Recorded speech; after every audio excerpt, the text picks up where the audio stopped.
ॿारो अॼु ताईं ॿुधंदा लालच बुरी बला आहे आखाणी जेका तव्हांखे ॿुधाईंदी रोशनी मनवाणी दीदी।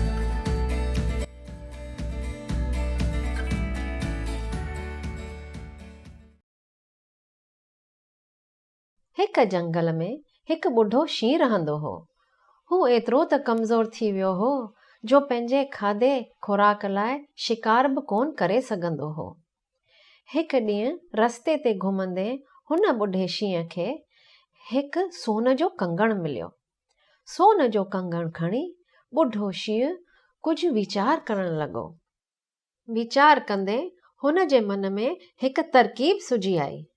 बुढ़ो शींहं नदीअ जे किनारे अची वेठो ऐं ईंदड़ वेंदड़ राहगीरनि खे ॾिसी उन्हनि खे ज़ोर ज़ोर सां चवंदो हो, मां त हाणे बेहद ॿुढो थी वियो आहियां। अॼु न सुभाणे इझो मुंहिंजो मौत आयो। जीवन भर हिन पापी पेट लाइ मां केतिरनि जीवन जी हत्या करे चुको आहियां। हींअर मरण वक़्तु मुंहिंजे मन में त्याग ऐं वैराग जी भावना जागी आहे। मूं वटि ही सोन जो कंगण आहे। मां इहो दान में ॾेई कुझु पुण्य कमाइण चाहियां थो। कोई सॼण मूंखां कंगण दान में वठी मूंखे कृतार्थ करे। राहगीर बि सियाणा हुआ। उहे चवंदा हुअसि, तूं त खूंखार जानवर आहीं, तो ते कहिड़ो भरोसो। असां तुंहिंजे वेझो अचूं ऐं असांखे मारे खाई वञी, तो ते विश्वास करण माना पंहिंजी जान जी बाज़ी लॻाइण। बुढ़ो शींहुं चवंदो हो, इहो हींअर मुमकिन कोन्हे। मां बेहद ॿुढो थी चुको आहियां। मरंदे मरंदे मां पंहिंजे पापनि जो पछताव करण थो चाहियां। इन करे जीव हत्या जो वीचार त मां ख्वाब ख्याल में बि नथो आणे सघां। अहिड़े क़िस्म जूं ॻाल्हियूं करे शींहुं राहगीरनि खे पंहिंजूं मिठड़ियुनि ॻाल्हियुनि सां लालचाइण जी कोशिश कंदो हो। हिकु लालची राहगीर ते बुढ़े शींहं जे मिठड़ियुनि ॻाल्हियुनि जो खूब असरु थियो।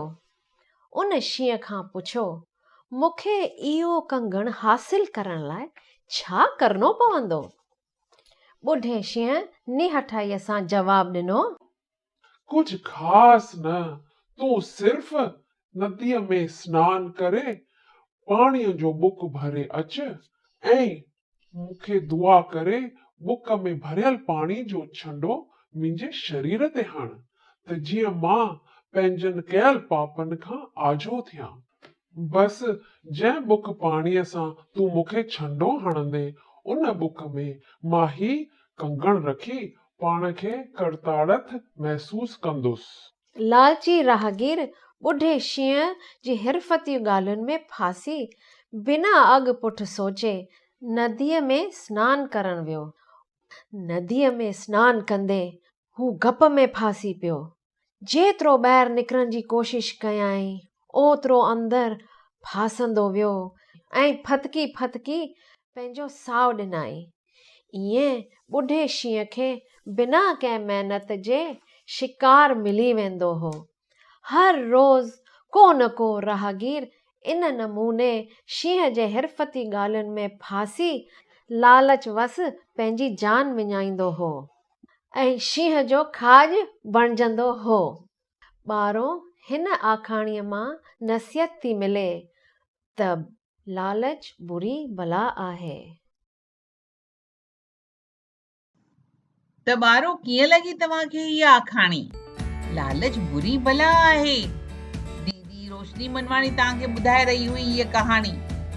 असांजूं अहिड़ियूं ॿियूं आखाणियूं तव्हां लाइ तव्हां ॾिसी सघो था, ॿुधी सघो था असांजे वेबसाइट sindhisangat.com ते या वरी असांजे YouTube चैनल्स ते।